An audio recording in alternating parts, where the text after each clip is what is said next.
Seja bem-vindo a mais um episódio do Professional Cast, um podcast dedicado a falar sobre carreira, liderança e ambiente corporativo com pessoas de extremo sucesso, onde elas trazem estratégias, direcionamentos, conselhos e visões que você pode pegar e aplicar no teu dia a dia de trabalho. Eu sou Rodrigo Barbosa e eu sou especialista em fazer você gerir a tua carreira como negócio, se transformando num profissional SA e dessa forma conseguir crescer e se destacar em grandes empresas no mundo corporativo. O tema de hoje é um tema mais conectado com você mesmo. Muito mais só do que a tua carreira, que a gente vai trazer esse aspecto também, é como você como pessoa e profissional. A cada 10 pessoas que fazem algum tipo de programa de aceleração comigo, mentoria, participam dos meus eventos, 7 são mulheres. E a cada 10 pessoas, 9 existe um grande gap ou desafio de autoconhecimento e autoconfiança.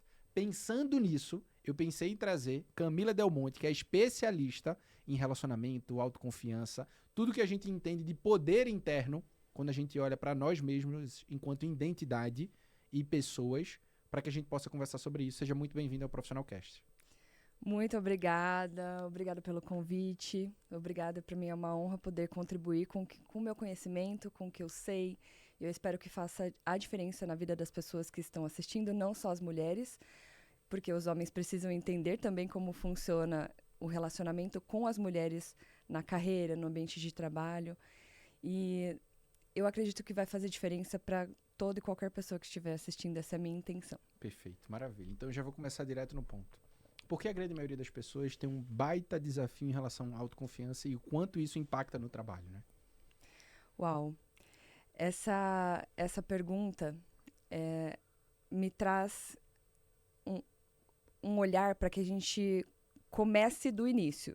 Geralmente, quando a gente vai trabalhar com autoconfiança, a maioria das pessoas vai trazer estratégias de como você melhora a sua comunicação, de como você melhora estar com outras pessoas e se mostrar confiante. Então, vai olhar do agora para o futuro, certo? Então, autoconfiança, como que você se comunica melhor, como você consegue se demonstrar uma pessoa mais segura. Geralmente as pessoas vão falar daqui para frente. E no meu entendimento e na minha experiência pessoal e profissional, com atendimento de mais de 900 pessoas nos últimos 10 anos individualmente, eu percebo que o que afeta e define o sucesso da pessoa com relação a se sentir confiante, efetivo, em qualquer área da vida, é olhando para a origem da falta da confiança, da autoconfiança. Então, quando a gente olha para a origem, automaticamente a gente vai olhar para a infância, a gente vai olhar para o processo de desenvolvimento da sua identidade. Então, como você se enxerga? Da onde saiu a imagem que você tem sobre você mesmo e que fica aquela vozinha te deixando inseguro, que impacta na autoconfiança. Então, da onde surgiu essa vozinha? De onde? Desde quando? E como você conseguiu construir uma identidade tão forte e tão treinada a ouvir essa vozinha? O que te impede mesmo de ter se conseguir se posicionar da maneira que você deseja. Então, a ausência da autoconfiança tem tudo a ver com autoconhecimento. E de entender a tua história e saber onde é que foi o gatilho ou a origem daquilo. Sim, com certeza. Uma coisa tem a ver com a outra. E se você não olha para a origem, você fica tratando sintomas. É igual você ficar, eu tô com uma doença, alguma coisa, eu tô sentindo falta de disposição, eu tô triste, e aí eu tô só olhando ali, o que eu tenho que fazer? Eu vou fazer um exercício físico, eu vou me esforçar e vou fazer um exercício físico. Só que eu não tô olhando a origem daquilo. Será que eu tô com alguma deficiência de vitamina? Né? Essa não é a minha área, mas a gente geralmente não tem o costume de olhar para a origem do problema.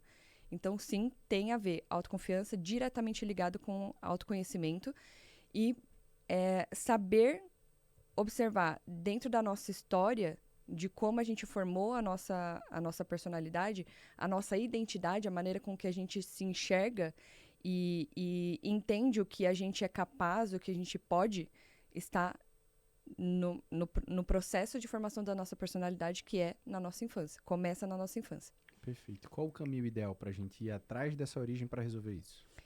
Bom, eu trabalho com uma metodologia que é basicamente filosófica, né? Eu estudo filosofia, estou me formando esse ano em filosofia, e especificamente em ontologia e fenomenologia, que é o quê? Basicamente, né, para deixar Traduz, bem por publicado, favor. bem simples, é você observar como que naturalmente um ser humano funciona. Então, quais são os processos que definem a personalidade de uma pessoa? Então, eu trabalho olhando para 3 pontos específicos, que são 3 momentos entre o nosso nascimento e os nossos 20 anos, mais ou menos. Então, basicamente, são 3 grandes momentos.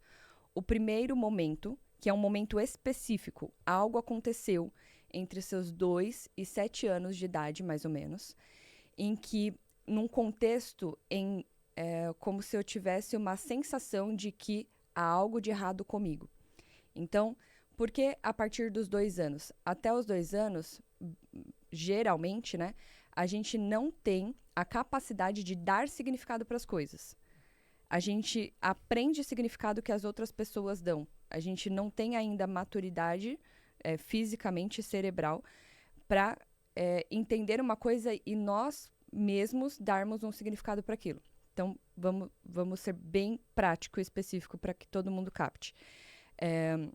Imagina que você é um bebê e você está com fome e você percebe que você começa aquele desconforto, você começa a chorar e, de repente, a sua mãe vai dar um mamar. Então, você começa a entender o significado, a se comunicar, que quando você está com fome, você precisa chorar para ter o que você precisa, né? Então, a gente com filho pequeno sabe muito bem disso. A gente entende bem disso. Né? Então, a gente vai crescendo, entendendo como jogar essa comunicação, porque não é uma coisa que a gente cria de significado, a gente vai entendendo como funciona. A gente sente amor, a gente sente raiva, a gente sente frustração, só que a gente não nomeia isso. É como um cachorro, como um animal. A gente tem o instinto, tem toda a emoção, tem tudo, mas a gente não tem a parte ainda do nosso cérebro que é capaz de gerar um significado para aquilo, para interpretar aquilo. Então, de 0 a 2 anos, a gente está nessa fase. Isso. Ok. E aí vai acontecer um aumento da frequência das ondas cerebrais, né, que é uma parte do amadurecimento da nossa mente, em que, em algum momento, vamos supor que você eu vou dar um exemplo pessoal. Eu tenho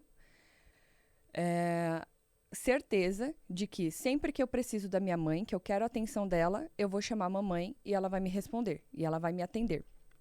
Então, imagina que eu estou caminhando na minha casa, eu tenho 3 anos de idade, eu tenho uma irmã de 1 ano, a Karen, e aí eu estou caminhando na minha casa e entro no meu quarto, que eu divido com a minha irmã, e a minha mãe está de frente para Karen lá no berço e de costas para mim na porta. E eu falo, mamãe, e ela não responde, porque ela tá lá, bonitinho com a minha irmã. Nesse momento, dá uma tela azul. E isso vai acontecer com todo mundo. Em algum específico momento vai dar uma tela azul, porque você vai ter a sua primeira experiência de frustração, porque algo que você esperava e tinha certeza que ia acontecer, não acontece. Isso. Então, não aconteceu como eu esperava. E o nosso cérebro foi formado para dar significado para tudo, o tempo todo. Então, nesse primeiro momento, automaticamente eu vou tirar uma conclusão sobre isso. Então, a única coisa, o fato é, eu chamei minha mãe, ela não respondeu, só isso. Só que o ser humano vai fazer, principalmente a partir dessa idade, a gente vai tirar uma conclusão pessoal sobre isso, e a gente vai definir um futuro que aquilo sempre vai acontecer, e para evitar que aquilo sempre aconteça, ou que você sofra de novo por aquilo que vai acontecer, você toma uma decisão, faz uma promessa pessoal, que define a maneira que você vai enxergar a vida e vai se posicionar a vida inteira. Então, nesse momento, por exemplo, eu disse, minha mãe não me ama mais. Eu não sou importante. Então, conclusão pessoal, eu não sou importante. A percepção de futuro é como se fosse uma previsão. Eu sempre serei trocada. Então, a conclusão, a previsão de futuro é: eu sempre serei trocada. E para evitar sofrer por isso de novo, já que eu sempre serei trocada, eu vou fazer uma promessa, que é: eu nunca mais vou precisar de ninguém. No meu caso. Então, em algum momento, você que está assistindo aí, imagina, pega uma situação que você percebe que te impacta com relação à sua autoconfiança, a maneira com que você lida com as pessoas, e observa: eu tenho dificuldade para delegar, que é uma dificuldade que Muito quase comum. unânime. Eu tenho dificuldade para delegar. Por que será? Em que momento você tirou uma conclusão de que você não pode delegar, ou você não pode contar com as pessoas, ou você não pode algo desse sentido? Então, isso automaticamente vai afetar na sua autoconfiança e na sua liderança, né? Então, se eu tiver que ter um resultado que só depende de mim, eu consigo. Agora, envolver outras pessoas, já não posso garantir nada e eu começo a lidar com um monte de conflito. Por quê? Então, lá na sua primeira infância, entre 2 e 7 anos, aconteceu alguma experiência que gerou a sua primeira sensação de frustração e foi um momento de segundos. Você tirou uma conclusão sobre você, você fez você profetizou um futuro, vamos dizer assim, e você fez uma promessa para evitar que aquilo acontecesse de novo ou que você sofresse por aquilo de novo. Então, eu criei uma distância emocional ali para me proteger. Então, esse é o primeiro evento. Tá. E como é que a gente faz os próximos passos para a gente dar talvez um novo significado? Não sei se é o caminho ideal, mas como é que a gente dá um novo significado para isso não ficar impactando a nossa vida? Porque eu imagino, dentro desse contexto que você trouxe, provavelmente filhos únicos têm uma tendência maior ou natural de querer ser um pouco mais autossuficiente, talvez tenham até mais dificuldade de delegar. E pessoas que têm outros filhos, até pela questão da primeira infância ali, e outros filhos, né, irmãos, na verdade, tem uma outra característica. Ok, eu entendi. Eu tô hoje, sei lá, nos meus 30, 35 anos. Como é que eu tenho que olhar para trás para resolver essa situação daqui para frente? Sim. Primeira coisa, tomando essa consciência, né? Então, saber que quem você é agora não foi definido por agora, pela circunstância, pela empresa que você tá, pelo ambiente que você tá. Foi definido lá na infância. E você pode perceber que, geralmente, você lida com a mesma coisa. Então, você pode trocar de trabalho, você pode trocar de relações, você vai lidar com a mesma sensação. Sempre vai acontecer alguma coisa que vai fazer você sentir de novo: poxa, não sou o suficiente, não consigo. Nossa, para mim tudo tem que ser difícil. Por quê? Então, a primeira coisa é tomar essa consciência de que existe um padrão que afeta a sua confiança. Qual é a voz que você escuta quando você tem esse impacto? Né? Porque você disse que a maioria das pessoas, quase 100% das pessoas, tem esse problema com a experiência de autoconfiança. O que, especificamente, acontece na sua cabeça, no seu corpo, quais sensações estão presentes quando você mais precisa se sentir confiante, e o que acontece ali e o que você escuta? Eu não sou suficiente? Eu não sou importante? Eu sempre sou trocado? Eu sou inferior? Né? Qual é a vozinha que aparece ali naquele momento? Né? Então, se você não consegue lembrar de lá da infância, lembra do último momento que você teve uma experiência que afetou na sua sensação de ser o suficiente, de ser confiante, o seu poder pessoal, e se pergunta: qual a voz que eu ouvi? Como que o meu corpo reagiu com relação a isso? Então, a primeira coisa é saber o que investigar. Soube, no meu caso, eu sempre serei trocada. Não sou importante, sempre serei trocada. Eu voltei para lá, para esse momento. E aí você vai olhar para a continuidade dessa cena. Eu chamei mamãe, ela não respondeu. Eu fui para frente, lá do lado dela, eu segurei o meu ar, minha respiração, e segurei o cabelo assim, ó. Uhum. Para fazer uma expressão de: eu não vou respirar porque você não tá fazendo o que eu quero. Então, uma coisa de raiva ali. Ela olhou para mim e não me deu a atenção que eu queria. Depois disso, eu comecei a chorar. E aí ela me pegou no colo, me acalentou. O que acontece? A minha mente, naquele momento, registra os elementos que estão naquela cena. Então, Num ambiente familiar relacionado com uma pessoa que eu amo, quando ela não faz o que eu quero, primeiro, o que eu vou fazer? Vou agir com raiva. E se eu não conseguir o que eu quero, eu vou chorar, porque eu vou ter o que eu quero. Então, naquele momento, a investigação, né, como resolver isso? Investigar e ter total consciência de como você está programado para reagir quando esse gatilho é acionado.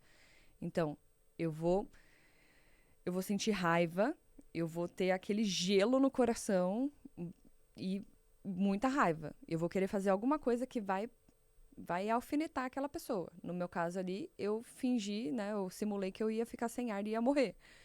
Não deu certo. E se não deu certo, depois eu chorei e deu. Então eu chamo isso de circuito automático de reação. Eu entendi que toda vez que tem esse tipo de ambiente com esses elementos, é acionado um gatilho e eu reajo dessa mesma maneira. Quando eu sei disso, eu consigo perceber que a vida inteira eu basicamente fui definida por uma criança de 3 anos. Em uma ideia que eu inventei, que não foi uma realidade. Então, a primeira coisa é destruir isso e falar assim, questionar. Eu sou assim por causa disso? Começa a perder o sentido. Então, a base que você construiu sobre a sua identidade cai. E aí você começa a criar uma crise existencial intencional. Então, o que eu diria é, como que você consegue resolver isso para que você possa ser de uma outra maneira? Destruindo a base do que você entende que é você. Porque isso vai destruir completamente quem você acha que você é. Sem isso, você vai sempre procurar algo para se tornar mais, melhor, menos, diferente. E sempre que você procura melhorar, ser a sua melhor versão, ser mais um pouco aqui, menos um pouco aqui, você está sempre fazendo mais do mesmo. Você sempre vai voltar para a mesma coisa. O mais, melhor, diferente tem referência ao quê? Quando eu falo, vou ser mais alguma coisa. Percebe que ele não está no nada, ele está com uma referência do que eu já sei que eu sou? É interessante porque eu imagino que tem uma galera que tá ouvindo e tá imaginando que isso aqui é uma viagem. Do tipo assim, Camila, que viagem é essa? E na minha visão, essa é uma viagem de você resolver muita coisa que você ainda tem. Sim. Eu costumo falar muito que não existe concorrente no mundo corporativo. Eu costumo falar muito que o único concorrente que eu tenho sou eu. E o ponto que você está me trazendo ajuda as pessoas que estão acompanhando a gente aqui, não só como pessoa e profissional, mas como pais também. O público que a gente tem, eu imagino que boa parte deles tem filhos. Uhum. E que muitas vezes, por não ter tido algum tipo de informação, acabam reagindo ou repassando o que recebeu lá quando eu estava nessa primeira infância. Sim. Isso impacta demais. Eu chego a conversar com a Alessandra, a gente tem Cecília, tá com 1 ano e 10 meses agora. Mês que vem tá chegando o Bernardo. E o que eu costumo conversar muito com ela, fala o seguinte: nós temos a responsabilidade de fazer eles serem as pessoas mais autoconfiantes do mundo. Falo muito esse compromisso. Uhum. A gente tem 2 missões com os nossos filhos. A primeira é mostrar o caminho de Deus. Esse é o maior legado. Quando eu olho para minha mãe pergunta, meu filho, de tudo que você aprendeu comigo, o que foi mais importante? Eu falo, Deus. A minha mãe deixou esse legado no meu coração e é isso que eu preciso repassar para os meus filhos. Então essa é na minha visão, tá? Uhum. É uma obrigação que eu tenho. Sim. Obrigação. E a segunda coisa é deixar eles as pessoas mais autoconfiantes do mundo. Para quando eles olharem para eles próprios e falarem, eu posso. Eu sei que eu consigo. Então eu tenho essas 2 visões. Nunca tinha conversado com essa profundidade contigo. Uhum. A gente já conversou de outras coisas, mas sobre isso a gente tá tendo um mergulho gigante e eu tô refletindo aqui. O quanto que hoje existem profissionais frustrados exatamente pela falta de voltar na origem. E muitas vezes, quando eu observo isso, e óbvio, eu já fiz programação neurolinguística, já investi milhares e centenas de milhares de reais em desenvolvimento humano, e eu observo que quanto mais a gente conhece, mais poderoso a gente fica. E, ao mesmo tempo, a nossa relação materna e paterna, principalmente, tem um impacto gigante. Sim. Eu queria que você trouxesse esse ponto, tanto para as pessoas olharem para trás enquanto filhos, quanto que as pessoas olhassem para o momento hoje na formação dos seus filhos. Me ajuda. Sim. Paternidade e maternidade, eu acredito que seja a, a função em que a gente fica com todos os nossos gatilhos expostos o tempo todo. Porque é o momento que a criança vai acionar tudo que exatamente o que você falou, tudo que você lidou na sua infância, você tem uma tendência automática, está programado, Fração de reagir exatamente igual você foi criado. E não que esteja errado, né?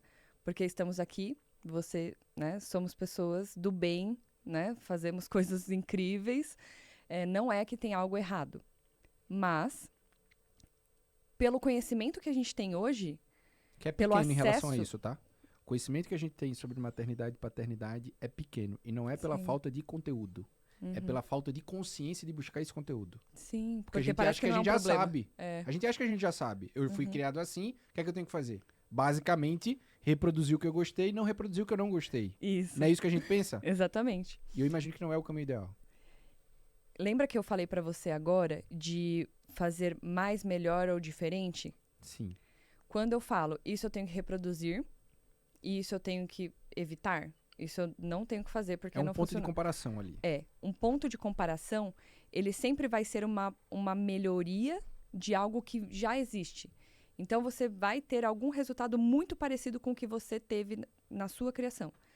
Então, não que isso esteja errado. Pelo contrário, isso funciona, né? A gente consegue sobreviver com isso desde sempre. Não tem nada errado. Mas isso vai definir o teto de possibilidades dos nossos filhos, porque a gente vai ter um pouquinho melhor do que o que nós tivemos. Tem uma comparação, não está feito do nada. Não está feito a partir de um compromisso, como se você tivesse uma folha em branco e você pudesse pintar tudo o que você quer, independente do que você já teve. Independente das probabilidades olhando para o seu passado. Uhum. Entendeu? Então, o que eu diria é, para você conseguir ser um bom pai e também um bom líder, porque você tem uma posição de hierarquia ali que você ali Exerce influência direta. Sim. Se você tem uma pessoa que é subordinada a você, naturalmente a gente tem uma tendência a ir para esse lugar de pai e filho. Por isso que a gente projeta as relações nas empresas, geralmente tem muito conflito com, o meu chefe parece muito com meu pai. Eu vou ter problema com ele, o mesmo problema que eu tenho com meu pai. Minha mãe geralmente faz isso, né?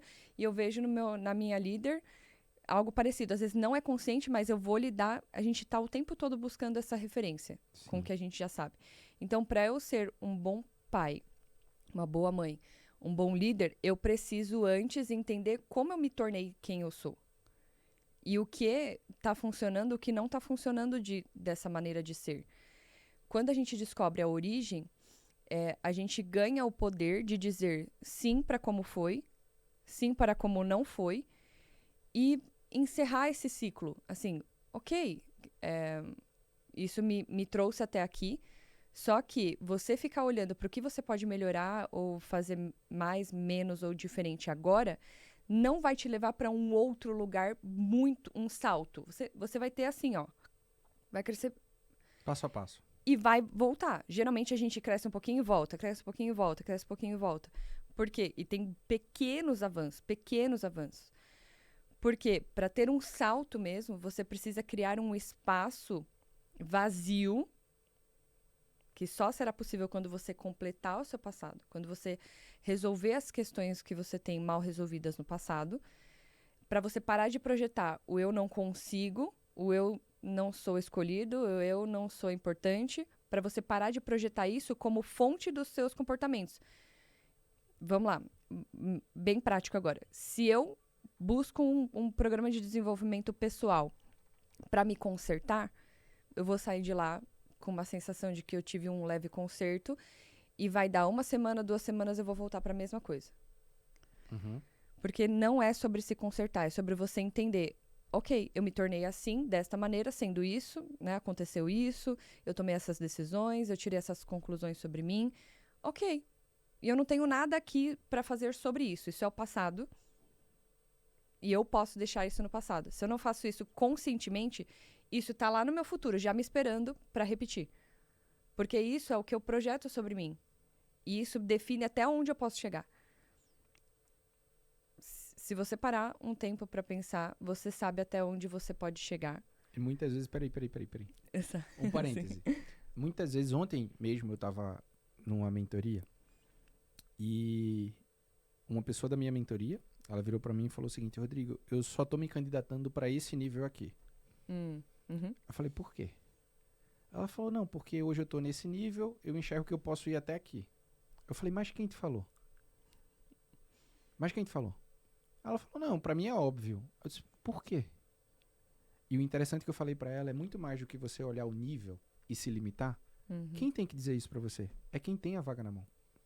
Então, ao invés de estar olhando só pra posição e se considerar elegível ou não, olha enquanto você consegue ser a solução pro problema que eles têm. E não é você que vai se limitar. Então, pelo que você está me trazendo, essa, vamos dizer assim, visão ou crença limitante aqui tem base lá atrás. Você Tem. não vai dar pra nada, você não consegue isso, você só vai até aqui. Você não é pode muito dar difícil. passos muito largos. Você tem que ir devagar. Então, esse nível de consciência que eu tenho de olhar pra trás e entender tudo o que aconteceu, projeta o meu futuro. Sim. E quando eu olho hoje, e vê que coisa interessante.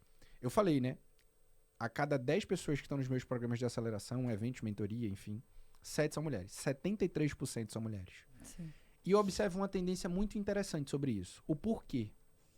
Que as mulheres buscam muito mais apoio, as mulheres buscam muito mais ajuda. É culturalmente a mulher ter a métrica disso, a mulher buscar a terapia, a mulher buscar esse autodesenvolvimento, enquanto o homem tem um fator de orgulho ali mais forte, que limita ele, às vezes, de alguma evolução, porque ele se acha autossuficiente. Porque quando ele olhava lá para trás pro pai, possivelmente tinha essa visão. Uhum.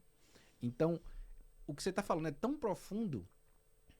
E a minha história, não sei se eu já te falei ela, mas meu pai separou da minha mãe, eu tava na barriga, no meio da gestação. Eu contei isso no último evento. Eu tava na gestação e eu poderia olhar para trás e dar um significado, caramba, eu não tive pai, por exemplo. Só que eu tive 4 pais. Meus tios se transformaram em meus pais. Meu padrasto se transformou em meu pai. Meu avô se transformou em meu pai. Então, ao invés de olhar pra trás e falar o seguinte, eu não tive pai, eu falo, que privilégio ter tido vários pais. Há pouco mais de uns 60, 70 dias, meu pai me ligou dizendo que tentou se suicidar no dia anterior. Tem mais ou menos uns 70 dias disso. E o argumento que ele me trouxe, eu nunca falei isso no podcast, mas o argumento que ele me trouxe foi, meu filho, a vida que eu tive não vale mais a pena eu viver. Porque eu tive 3 filhos, enfim, trouxe vários aspectos que ele se arrependeu do passado. Eu falei, pai, é muito importante ouvir isso do senhor. Primeiro, eu já tinha te perdoado, mas agora ficou ainda mais evidente que o senhor precisa se perdoar. Porque o que faz sentido agora, ele tá com 56 anos. 56, ele nasceu em 68. 58 anos. 68, não, 56 anos. 56. 56. 56. 56 anos. O senhor ainda tem uma vida muito grande e a gente pode ressignificar muita coisa. Então, quando a gente tem consciência disso, e eu nunca tinha trazido isso no episódio, mas o fato de eu conseguir chegar onde eu cheguei se deve muito a como eu olhei pra trás e o significado que eu dei.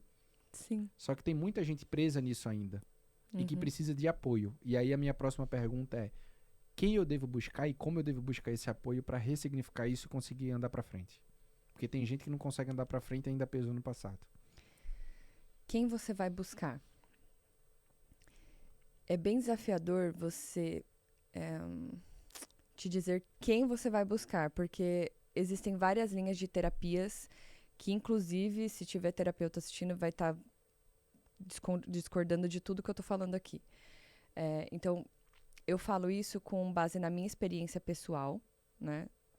Quem eu era antes não tem nada a ver com quem eu sou hoje, por conta disso. Então, eu diria para você ir para buscar uma linha que vai trabalhar com hipnoterapia, terapias que vão olhar para a raiz e terapia breve, né? Não estou falando mal de outros tipos de terapia, são eficientes em várias questões, né? Tem gente que precisa falar tanto ainda, chorar tanto através da fala, né? Que eu tenho, a minha mestra até fala que o choro do adulto é o prantear do adulto, é o falar. Mas uma terapia breve que vai olhar para a raiz, terapia de raiz, né? Vamos dizer assim. Então, você vai trabalhar com hipnoterapia, você pode...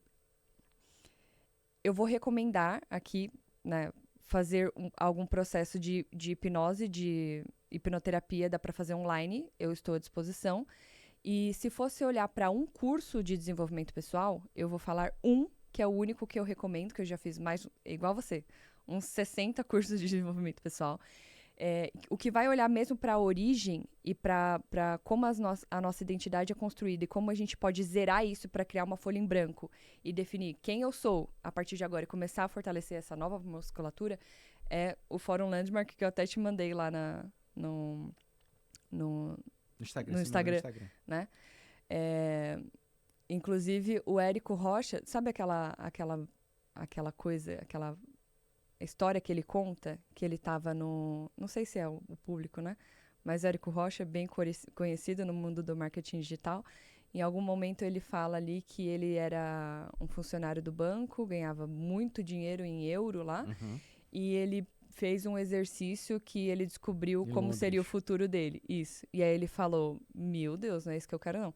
E aí ele conseguiu tomar uma decisão, sair de lá e, né, hoje é o que ele é. Foi no fórum, né, que você vai olhar para a sua identidade. Qual é o fórum? Repete, não sei se a galera... Fórum Landmark. Okay. Landmark. Tem desde 1990 e mais de 3 milhões de pessoas já fizeram o fórum. É transformador, o Júlio já fez, que veio aqui. Sim. O marido dela já veio aqui no podcast. Sim. Eu diria para buscar esse tipo de linha que vai olhar para a origem e não só olhar para a origem, porque tem uma coisa também que é você ficar lamentando lá a origem e não sei o quê. A maneira que eu trabalho é o seguinte, a gente não... A hipnose, a descoberta não precisa ser uma coisa sofrida. Então, você não precisa ir lá fazer hipnose e ficar chorando, sofrendo. Eu não concordo com isso.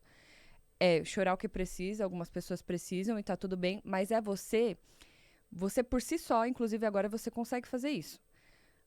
Descobrir a origem, através de escrita, você pode se perguntar. Primeiro é saber o que você vai perguntar. Então, onde começou a minha sensação de não sou o suficiente? Tá, qual foi a primeira lembrança que eu tive sobre isso? Ok, vai escrevendo. O que eu concluí sobre mim? Qual a promessa que eu fiz, né? Qual a previsão de futuro que eu fiz? O que eu profetizei? E qual a promessa que eu fiz? Ok, e entendendo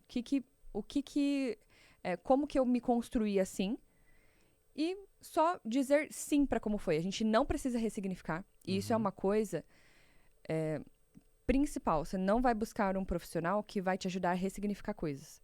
O ressignificar é você voltar para um lugar e você mudar um significado que, na verdade, também não existe. O que existe é o que foi. São os fatos. Então, o que existiu no meu caso? Eu chamei minha mãe e ela não respondeu. É isso. Percebe que se eu fico só com o fato, sem tentar, mas ela... justificar. Não, mas ela não ouviu, aí não sei o quê, porque ela te ama também. Sem ficar ressignificando, só ficar com o fato. Fica nada. Fica assim. É isso. É tipo, sai uma frase assim, e daí? Ah, porque alguém fez alguma coisa, meu pai, não sei o quê. Você vai olhar pro fato. O que aconteceu? E só isso. Não tenta mudar, não tenta entender o lado dele, que ele foi criado assim, que não sei o quê. Não é sobre isso, é o que foi que aconteceu. É o que é e pronto. Você não precisa de nada. Quando você consegue deixar as coisas serem o que elas são, sem tentar buscar um significado para aquilo, seja positivo ou não, você deixa aquilo no passado. Sim. Se eu pego aquilo e coloco, não, porque eu que não fui suficiente, eu que não faltou alguma coisa, o problema sou eu coloco isso daqui lá no futuro. É como se eu tivesse assim, ó. No looping. Não tem um fim. Eu tô revivendo aquilo. Eu vou buscar por aquilo o tempo todo. Se eu deixo as coisas serem o que elas são, fica lá.